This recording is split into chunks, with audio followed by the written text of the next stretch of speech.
Bu yaz gecəsində payız havası, ayrılıq nəğməsi küləklərində, tomurcuk açılan ağaçlarının asılıb qalmışam diləklərində.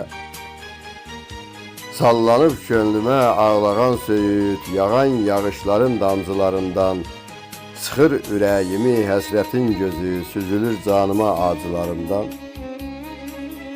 Durub boylanıram gecəyə doğru, ulduzlar töyüşüyür sinəmin üstə, kəhkəşən aləmin rətnini yaran, məhəbbət dalğasın qəlbimdən istə.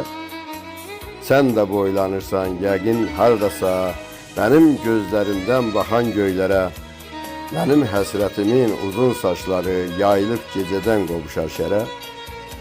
Dan da açılmayır, yığışıb gedəm, bütün varlığımla üzü sabaha, qaranlıq boğular, bağrı yarılar, durmadan çəkdiyim sənsizliyi aha.